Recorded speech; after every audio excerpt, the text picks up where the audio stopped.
आप सभी भावी शिक्षकों को मेरा सादर प्रणाम। मैं मुकुंद आप सभी का स्वागत करता हूँ PSRM स्टडीज़ चैनल में। आज की कक्षा में हम लोग सीखने के सिद्धांत और अधिगम के सिद्धांत टॉपिक के अंतर्गत अधिगम के व्यवहारवादी सिद्धांत में सबसे पहले थॉर्नडाइक द्वारा दिए गए उद्दीपक अनुक्रिया सिद्धांत, जिसे हम लोग SR थ्योरी या स्टिमुलस रिस्पॉन्स थ्योरी कहते हैं, इसी का एक अन्य नाम प्रयास एवं त्रुटि का सिद्धांत भी है। तो थॉर्नडाइक द्वारा दिए गए प्रयास और त्रुटि का सिद्धांत, उद्दीपक अनुक्रिया सिद्धांत या संबंधवाद का सिद्धांत, इसके बारे में जानकारी प्राप्त करेंगे। सर्वप्रथम हमें यह ध्यान रखना है कि थॉर्नडाइक की उद्दीपक अनुक्रिया सिद्धांत के अन्य नाम प्रयास अथवा त्रुटि का सिद्धांत भी है। थॉर्नडाइक ने अपने सिद्धांत में यह बताया है कि जो उद्दीपक है और जो अनुक्रिया है, इनके मध्य एक आवश्यक संबंध होता है, इसलिए इस सिद्धांत को संबंधवाद का भी सिद्धांत कहते हैं। यहाँ उद्दीपक में और अनुक्रिया में एक संबंध होता है, एक अनुबंध होता है, इसीलिए इसको अधिगम का संबंधवादी सिद्धांत भी कहते हैं या फिर अनुबंध सिद्धांत और बॉन्ड थ्योरी के नाम से भी जाना जाता है। इसके अलग अलग नाम और इसके तात्पर्य क्या है, ये हम लोग इसी टॉपिक में आगे बढ़ने पर समझेंगे। फिलहाल हमें यह जानना है कि थॉर्नडाइक की उद्दीपक अनुक्रिया सिद्धांत के अन्य नाम प्रयास अथवा त्रुटि का सिद्धांत, संबंधवाद का सिद्धांत, बॉन्ड थ्योरी और अनुबंध सिद्धांत और SR थ्योरी भी है, जहाँ पे S से तात्पर्य स्टिमुलस से है और R से तात्पर्य रिस्पॉन्स से है।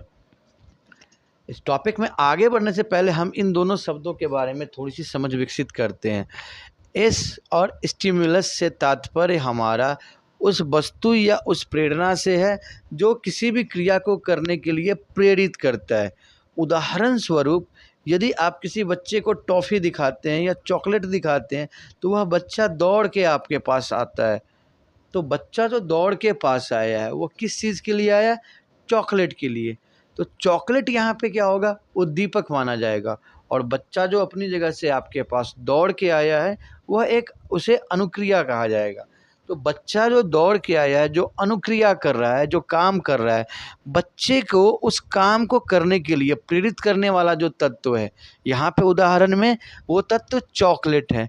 तो हम उस जो भी तत्व, वो सभी तत्व जो किसी अनुक्रिया को प्रभावित करते हैं, जिसको लक्ष्य मान के अनुक्रिया की जाती है, उन्हें हम उद्दीपक कहते हैं या फिर इसी को हम अंग्रेजी में स्टिमुलस कहेंगे।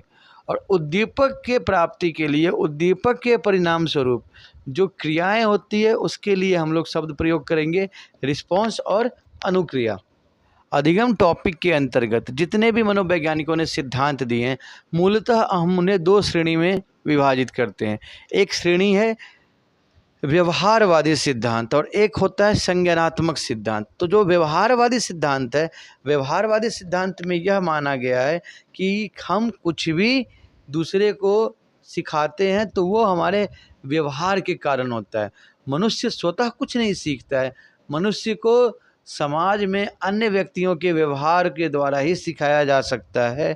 स्वतः मनुष्य कुछ नहीं सीखता है।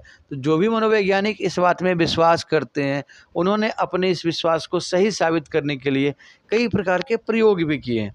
तो उन सभी को हम लोग डालेंगे व्यवहारवादी सिद्धांत, अधिगम के व्यवहारवादी सिद्धांत में। जबकि कुछ ऐसे विद्वान हैं जो ये मानते हैं कि अधिगम में दूसरे के व्यवहार का प्रभाव नगण्य होता है या न्यूनतम होता है। व्यक्ति अपनी बौद्धिक क्षमता से, अपनी मानसिक योग्यता से भी काफ़ी कुछ सीखते हैं। तो जो मनोवैज्ञानिक इस बात में विश्वास करते हैं कि व्यक्ति अपनी समझ से, अपनी मानसिक क्षमता से सीखता है, उनको हम कहेंगे संज्ञानात्मक सिद्धांत वाले मनोवैज्ञानिक। तो दो सिद्धांत हम लोग मूल रूप से देख रहे हैं, अधिगम के व्यवहारवादी सिद्धांत जिनमें थॉर्नडाइक, पावलोव, स्किनर, हल, मिलर, ये सब काफ़ी महत्वपूर्ण है। ठीक है, हम लोग ना इसी कड़ी में सबसे पहले आज थॉर्नडाइक के उद्दीपक अनुक्रिया सिद्धांत के बारे में समझते हैं। थॉर्नडाइक ने ना सर्वप्रथम जानवरों के सीखने की प्रक्रिया संबंधी अनेक प्रयोग किए हैं। थॉर्नडाइक का जो सबसे पहला प्रयोग है वो एक बिल्ली पे हुआ है। थॉर्नडाइक ने ये प्रयोग प्रयास एवं त्रुटि का सिद्धांत या उद्दीपक अनुक्रिया का सिद्धांत एक बिल्ली पे प्रयोग किया है। उन्होंने क्या किया है, आप ये ना इमेज देख सकते हैं और इस इमेज को देखते हुए आप समझने की कोशिश करेंगे कि थॉर्नडाइक ने बिल्ली को बंद करने के लिए एक पिंजरा बनवाया है। इस पिंजरे के अंदर ने एक ऐसा खटका था जिसको दबाने पे दरवाज़ा खुल जाता था। इसी पिंजरे को हम लोग पहेली पेटी या पजल बॉक्स कहेंगे। ये ध्यान रखिएगा, कई बार ना आपको परेशान करने के लिए मनोवैज्ञानिकों के द्वारा प्रयोग किए गए उपकरणों के बारे में भी पूछ लिया जाता है और मनोवैज्ञानिकों ने जो भी अपने पजल को अपने प्रयोग में उपयुक्त बक्से का जो नाम दिया है कई बार उससे भी पूछ लिया जाता है। तो जो थॉर्नडाइक ने प्रयोग किया उन्होंने उस बक्से का नाम क्या रखा है, उस पिंजरे का नाम रखा है पहेली पेटी या पजल बॉक्स। अब आते हैं थॉर्नडाइक की बातों को आगे करते हुए कि थॉर्नडाइक ने क्या किया है, बिल्ली को बंद करने के लिए एक पिंजरा बनवाया। उस पिंजरे के अंदर एक ऐसा खटका था जिसके दबाने से पिंजरा खुल जाता था और इसी पिंजरे को पहेली पेटी या पजल बॉक्स कहा जाता था। थॉर्नडाइक ने अपना प्रयोग एक बिल्ली पे किया है। थॉर्नडाइक ने एक दिन पिंजरे में एक भूखी बिल्ली को बंद कर दिया और बाहर एक प्लेट में मछली रख दिया। आप समझ सकते हो कि मछली को देखते ही बिल्ली की क्या हालत होगी, बिल्ली उस पर झपट्टा मारना चाहेगा। तो मछली यहाँ पे क्या माना जाएगा, उद्दीपक। मछली को उद्दीपक इसलिए कहेंगे क्योंकि बिल्ली जो पिंजरा पिंजरा तोड़ने का प्रयास कर रही है वो किस लिए कर रही है, इसलिए नहीं करेगी वो बाहर आएगी ताज़ी हवा खा के फिर वापस चली जाएगी, बल्कि वो मछली को खाना चाह रही है। तो मछली को देखते ही बिल्ली के व्यवहार में परिवर्तन हुआ है। ठीक है ना, आप अब समझने लग जाएंगे आप कि ये व्यवहारवादी सिद्धांत क्यों कहलाता है, क्योंकि उद्दीपक के अनुसार ही सीखने वाले का अधिगमकर्ता का व्यवहार परिवर्तित होता है। मछली को जब सामने बाहर एक प्लेट में मछली रख बिल्ली के लिए जब बाहर एक प्लेट में मछली रख दी गई, अब मछली देखते ही भूखी बिल्ली क्या करेगी, वो तो पिंजरा तोड़ के आने का प्रयास करेगी। वो चाहेगी कि कैसे भी करके पिंजरा खुल जाए और वो जाके मछली को खा सके। अब बिल्ली ने क्या किया, पिंजरे से बाहर आने का प्रयास शुरू किया। आरंभ में वो इधर उधर भागने लगी, कूदने लगी, कभी इधर भागती कभी उधर पंख मारती। इस प्रयत्न में एक बार पंजा अचानक से उस खटके पर पड़ जाता है। बिल्ली जो इधर उधर पैर चला रही थी, हाथ चला रही थी, तो अचानक से उसका हाथ उस खटके पे पड़ जाता है जिस पे वजन पड़ते ही वो पजल बॉक्स ओपन हो जाएगा। इस प्रयत्न में एक बार पंजा अचानक खटके पर पड़ता है जिसके दबने से क्या हो गया, पिंजरे का दरवाज़ा खुल गया। अब जब परिणाम स्वरूप दरवाज़ा खुल गया, बिल्ली ने पिंजरे से बाहर निकल के मछली खाई। थॉर्नडाइक ने उस बिल्ली पर यह प्रयोग कई बार दोहराया और हर बार देखा थॉर्नडाइक ने कि बिल्ली में धीरे धीरे खटका दबाने की या बाहर जाने के लिए जो आज़ादी चाहिए उस स्थिति तक पहुंचने में कम भूलें की है और अंत में एक स्थिति ऐसी आई कि वह क्रिया बिना कोई इस प्रकार हम क्या देखते हैं कि एक ऐसी स्थिति आई कि बिना कोई भूल किए ही बिल्ली पहले प्रयास में ही खटका पे वजन देती और पिंजरा खुल जाता। तो थॉर्नडाइक का ये सिद्धांत ये दिखा रहा है कि अधिगमकर्ता ना कुछ सीखने का प्रयास करेगा। शिक्षक का काम है उद्दीपक प्रदान करना। उद्दीपक प्रदान जैसे ही होगा बालकों को, वो प्रयास करेंगे समाधान के लिए। कुछ बच्चों से गलती होगी, कुछ बच्चों से एक से ज़्यादा प्रयास करने के बाद सही होगी। तो थॉर्नडाइक का ये मानना है कि हमसे जो गलती हुई, त्रुटि हुई, उसको छोड़ते चले जाते हैं और जिस चीज़ को हमने सीखा है, जिससे हमने काम कर रहे हैं, उसके बारे में समझना है। ठीक है, अब थॉर्नडाइक के इस प्रयोग को हम लोग एसआर थ्योरी भी कहते हैं क्योंकि यह सिद्धांत ये मानता है कि उद्दीपक का अनुक्रिया से सीधा संबंध है। जैसा उद्दीपक होगा वैसी क्रिया होगी। यदि उद्दीपक प्रबल है तो क्रिया भी प्रबल होगी। थॉर्नडाइक ने ना अपने इस सीखने के प्रयोग में निम्नलिखित निष्कर्ष निकाले हैं। थॉर्नडाइक द्वारा दिए गए निष्कर्ष की अगर हम बात करते हैं तो थॉर्नडाइक ने ये बताया कि सीखने के लिए जो सबसे पहली आवश्यकता है ना, वो उद्देश्य होता है।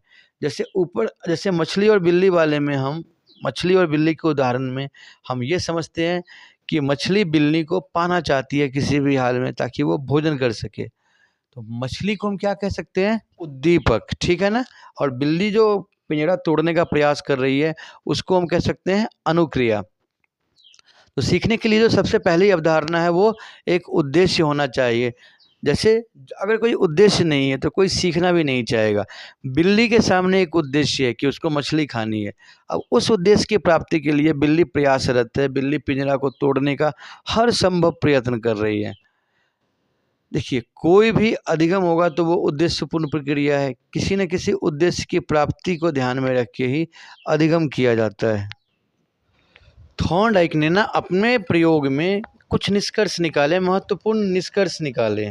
ठीक है, जैसे थॉर्नडाइक के प्रयास एवं त्रुटि या उद्दीपक अनुक्रिया सिद्धांत का पहला निष्कर्ष है कि सीखने के लिए आवश्यकता का होना आवश्यक है। सीखने के लिए सबसे पहली आवश्यकता एक उद्देश्य होना चाहिए। बिना किसी उद्देश्य के सीखना संभव नहीं है। देखिए, सीखने की विशेषताओं के बारे में जब हम कक्षा में बात कर रहे थे तो हम लोगों ने इस पे चर्चा की थी कि हम जो भी सीखते हैं ना, उसका एक उद्देश्य होता है, लक्ष्य होता है। सीखना या अधिगम एक स्वोद्देश्य प्रक्रिया है, एक उद्देश्यपूर्ण प्रक्रिया है या एक लक्ष्योन्मुख प्रक्रिया है। थॉर्नडाइक के प्रयोग में हम ये देखते हैं कि मछली को खाना बिल्ली का उद्देश्य है और इसी उद्देश्य को ध्यान में रख के बिल्ली अनुक्रिया कर रही है, पिंजरे को तोड़ने का प्रयास कर रही है। तो वैसे ही हम जो भी सीखते हैं, आप अभी सीटेट की क्लास ले रहे हैं तो आपके सामने एक उद्देश्य है कि आप सीटेट एग्ज़ाम को उत्तीर्ण करेंगे। इसी को उद्देश्य को ध्यान में रख के आप ये कक्षा ले रहे हैं, ठीक है ना। तो हम जो भी जीवन में सीखते हैं उसका एक उद्देश्य होता है। थॉर्नडाइक के सिद्धांत के निष्कर्षों की बात करें तो हम ये देखते हैं कि उद्देश्य के पीछे कोई प्रेरक अथवा अभिप्रेरक होता है। जो उद्देश्य है उसको प्राप्त करने के लिए हमारे सीखने वाले के सामने एक प्रेरक या अभिप्रेरक का होना आवश्यकता है। जैसे मछली सामने है बिल्ली के और बिल्ली मछली को खाना चाहती है। अगर बिल्ली मछली को नहीं खाना चाहती तो वो बिल्ली पिंजरा तोड़ने का प्रयास नहीं करती। तो बिल्ली जो भी प्रयास कर रही है पिंजरे को तोड़ने के लिए, वो प्रयास क्या है कि बिल्ली मछली को खाना चाहती है। उसके अंदर भूख है, यही भूख उसको उत्प्रेरित कर रही है। तो जब तक सीखने वाले के अंदर ये प्रेरक या अभिप्रेरक तत्व का अभाव होगा, वो नहीं सीखेगा। उद्देश्य की प्राप्ति के लिए उद्दीपक का होना बहुत आवश्यक है। उद्दीपक ऐसा होना चाहिए जो अनुक्रिया करने के लिए प्रतिबद्ध करे आपको। मछली वाले एग्जाम्पल में, थॉर्नडाइक के प्रयोग में हम क्या देख रहे हैं कि बिल्ली भूखी है, बिल्ली के सामने मछली है और मछली बिल्ली को बहुत प्रिय है। बिल्ली किसी भी स्तर से, किसी भी प्रयास से उस मछली को पाना चाहती है। यानी मछली के अंदर वो गुण है कि वो बिल्ली से क्रिया करवा दे। तो वो मछली बिल्ली के लिए उद्दीपक है। सीखने की प्रक्रिया में अधिगमकर्ता के सामने ऐसा उद्दीपक प्रस्तुत करना ही शिक्षक की जिम्मेदारी होती है कि शिक्षक बच्चों के सामने ऐसे उद्दीपक प्रस्तुत करे कि बच्चा स्वतः ही सीखने के लिए क्रिया आरंभ करे। उद्देश्य प्राप्ति के लिए अनुक्रिया भी आवश्यक है। जैसे देखिए, मछली उद्देश्य है, बिल्ली किसी भी तरीके से मछली प्राप्त करना चाहती है, लेकिन मछली को पाने के लिए बिल्ली अनुक्रिया करेगी। अनुक्रिया कर रही है, पिंजरे को तोड़ने का प्रयास कर रही है। प्रयास करते करते अंततः उससे पिंजरे का दरवाज़ा खुल जाता है। यदि बिल्ली पिंजरे को खोलने का प्रयास ही नहीं करती, अनुक्रिया ही नहीं करती, तो धोखे में ही सही, अकस्मात ही सही, वो पिंजरा नहीं खुलता। हाथ पैर चलाए ना बिल्ली ने, इधर हाथ पैर चलाए, चारों तरफ पिंजरे में हाथ पैर चलाए, एक बार गलती से उसका खटकर पे पैर आ गया या हाथ आ गया, पंजा आ गया, गेट खुल गया। यदि बिल्ली वो क्रिया ही नहीं करती तो क्या दरवाज़ा खुलता? कभी नहीं खुलता। तो हम ये भी समझ रहे हैं कि थॉर्नडाइक के सिद्धांत में अनुक्रिया भी बहुत आवश्यक है, उद्देश्य का होना भी आवश्यक है, उत्प्रेरक का होना भी आवश्यक है। थॉर्नडाइक ने ना इस सिद्धांत में ये बताया है कि अनुक्रिया करते हुए उद्दीपक या उद्देश्य की प्राप्ति के लिए बहुत अनुक्रियाएं होती है। जिस अनुक्रिया से सफलता मिलती है या जो वांछित अनुक्रिया हम कहें या सफल अनुक्रिया, ठीक है, उसको अधिगमकर्ता अपना लेता है, उसको चुन लेता है, और जो असफल प्रयास होते हैं उसको वो छोड़ते हुए चला जाता है। इस चीज़ को हम ऐसे समझते हैं कि जब बिल्ली पहली बार पिंजरा खोलने का प्रयास की होगी तो पिंजरे के चारों तरफ उसने हाथ पैर चलाए, अपने पंजे चलाए, नहीं खुला। जब बिल्ली खटका दबाती है, दरवाज़ा खुलता है, तो बिल्ली ने ये समझ लिया होगा मैं एक विशेष स्थान पे ही ये ऐसा कुछ है जिससे ये पिंजरा खुल सकता है।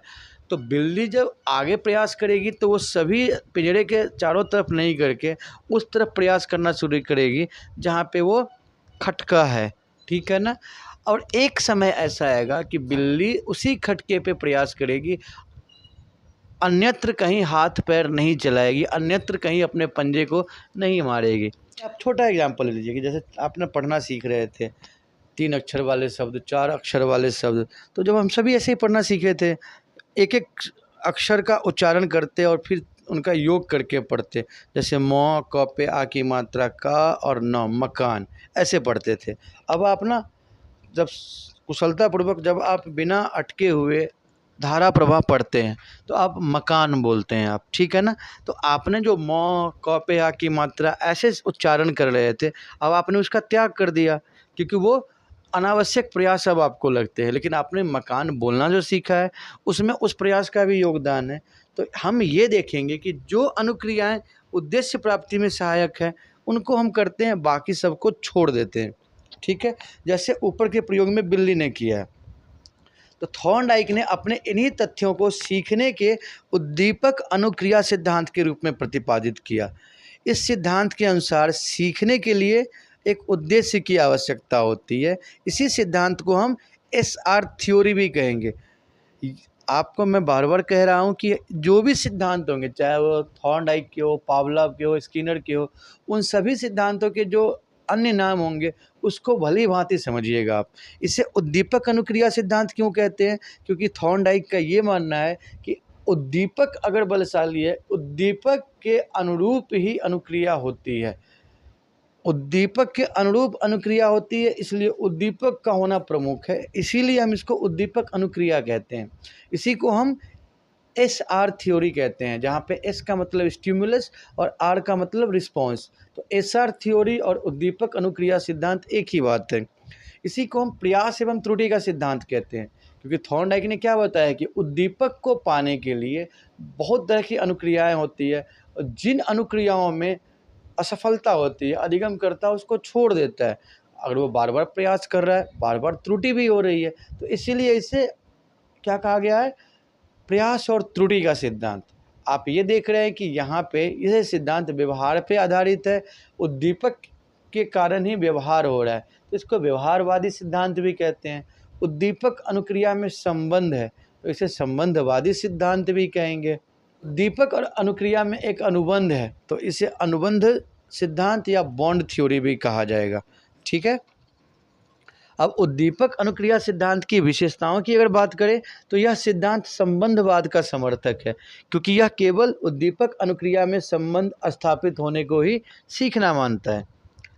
इस सिद्धांत के अनुसार सीखे हुए ज्ञान का प्रयोग कर सकना ही सीखना है, यानी हम जो ज्ञान सीखते हैं उसका परिस्थिति के अनुरूप प्रयोग भी कर सके। यदि सीखे हुए ज्ञान का प्रयोग नहीं किया जा सकता है तो उसको सीखना नहीं कहा जाएगा।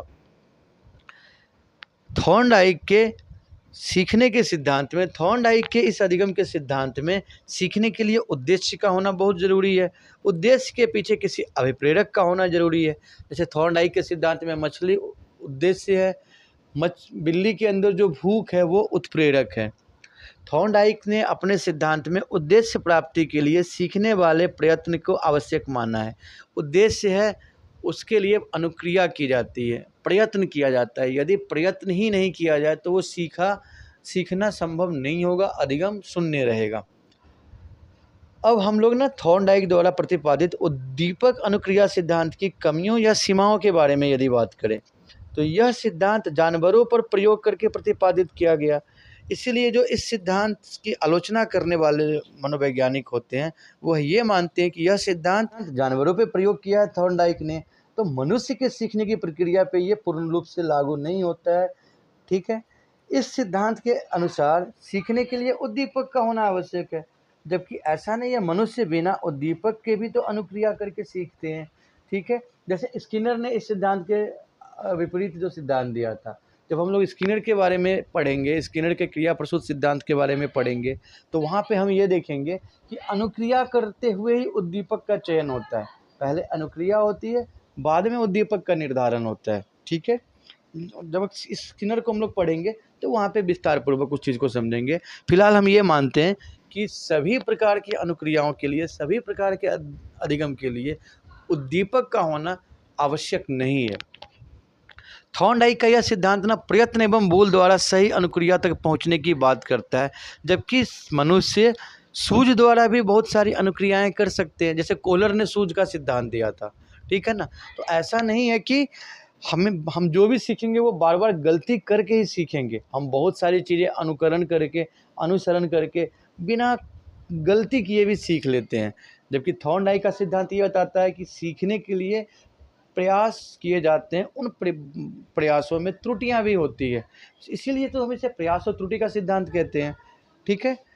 तो हम लोगों ने थॉर्नडाइक के सिद्धांत की एक और कमी देख ली, एक और सीमा देख ली। हम ये देखते हैं कि थॉर्नडाइक का जो ये सिद्धांत है वो मनुष्य को जैविक मशीन और सीखने को एक यांत्रिक क्रिया मानता है। देखिए, व्यवहारवादी सिद्धांत क्या कह रहा है कि जो अधिगम करता है ना, उसको जो सिखाने वाले होते हैं उसके व्यवहार के कारण अधिगमकर्ता सीखता है, ठीक है। यानी अधिगमकर्ता का स्वयं सीखने का अपना कोई स्तर नहीं है, वो एक तटस्थ होता है। जबकि ऐसा तो नहीं है, जो सीखने वाले हैं वो अपने बुद्धि, अपने समझ से भी सीखते हैं। लेकिन थॉर्नडाइक उनको क्या मान के चल रहा है कि वो एक उपकरण की तरह है, एक यंत्र की तरह है, उनसे एक यंत्रवत व्यवहार करवाया जाता है, जो कि पूर्णतः स्वीकार्य नहीं कहा जा सकता। थॉर्नडाइक का यह सिद्धांत प्रयत्न और भूल के द्वारा सीखने पर बल देता है, जो कि काफ़ी जिसमें काफ़ी श्रम और समय व्यय हो सकता है। ऐसा नहीं है कि हम हर चीज़ गलती करके ही सीखें, प्रयास करके ही सीखें। साथ ही साथ थॉर्नडाइक के सिद्धांत में मानवीय अधिगम में रटंत अभ्यास की अवधारणा को महत्व दिया गया है।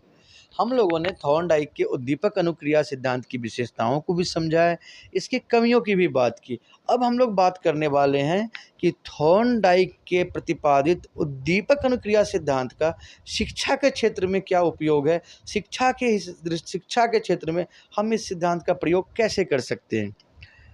देखिए, शिक्षा के क्षेत्र में यह सिद्धांत काफ़ी महत्वपूर्ण है। एक शिक्षक के दृष्टिकोण से अगर हम देखें तो शिक्षकों को सर्वप्रथम सिखाए जाने वाले सामग्री में उद्देश्य स्पष्ट करने चाहिए। यदि शिक्षक इस बात को समझाने में समर्थ है कि वो जो सिखाने जा रहा है उससे बच्चों के जीवन में क्या परिवर्तन आएगा, उससे बच्चे कौन से उद्देश्य की प्राप्ति करेंगे, तो शिक्षण काफ़ी प्रेरक होगा और बच्चे रुचि के साथ वो ग्रहण करेंगे। शिशुओं को प्रयत्न एवं भूल से सीखने के अवसर देने चाहिए। इस विधि का प्रयोग मंदबुद्धि बालकों की शिक्षा में बड़ा उपयोगी होता है। थॉर्नडाइक के सिद्धांत के अनुसार शिक्षक ऐसी परिस्थिति उत्पन्न करें, वो बच्चों को सीखने के अवसर प्रदान करें जहाँ पे बच्चे प्रयास करें, उनसे त्रुटियाँ भी होंगी, बट वो प्रयास और त्रुटि के क्रम में ही बच्चे सीखेंगे भी, बच्चे क्रिया करके सीख जाएंगे। तो यहाँ पे ये काफ़ी महत्वपूर्ण विचार है। ख़ासतौर पे जो कमज़ोर बच्चे होते हैं, जो मंदबुद्धि बच्चे होते हैं, उनकी शिक्षा के लिए, उनके अधिगम के लिए यह सिद्धांत बहुत ही महत्वपूर्ण हो जाता है। यह सिद्धांत ना बच्चों को स्वयं से क्रिया करके सीखने का अवसर प्रदान करता है और यह इस सिद्धांत की एक प्रमुख विशेषता है। बच्चे जो काम स्वयं करके सीखते हैं ना, वो जल्दी सीखते हैं, उत्साहपूर्ण तरीके से सीखते हैं। थॉर्नडाइक का यह सिद्धांत न इस बात पर बल देता है कि छात्रों द्वारा सही अनुक्रिया करने पे उनकी प्रशंसा होनी चाहिए और उन्हें असफल होने पे बार बार प्रयत्न करने के लिए प्रोत्साहित करना चाहिए। तो आज की वीडियो में हम लोगों ने थॉर्नडाइक के उद्दीपक अनुक्रिया सिद्धांत के बारे में जानकारी प्राप्त की है। विस्तार पूर्वक हम लोगों ने थॉर्नडाइक द्वारा किए गए प्रयोग, उनके प्रयोग के निष्कर्ष, थॉर्नडाइक के प्रयोग की विशेषताएं, थॉर्नडाइक के सिद्धांत की विशेषताएं और कमियां, और शिक्षा में थॉर्नडाइक के सिद्धांत के प्रयोग के बारे में जानकारी प्राप्त की है। मैं आशा करता हूं कि अब आप थॉर्नडाइक के प्रयास एवं त्रुटि या उद्दीपक अनुक्रिया सिद्धांत के बारे में भली भांति अवगत हो चुके हैं। और यदि आपके सीटेट एग्जाम में या अन्य किसी शिक्षक प्रतियोगी परीक्षा में इस टॉपिक से संबंधित कोई प्रश्न आता है तो आप निश्चित तौर पर सफलतापूर्वक उस प्रश्न का सही उत्तर देंगे। और यदि आपके लिए यह वीडियो उपयोगी है तो मैं आपसे आग्रह करूंगा कि आप अपने उन मित्रों के साथ भी इस वीडियो को साझा करें जिनके लिए ये उपयोगी हो सकता है। धन्यवाद।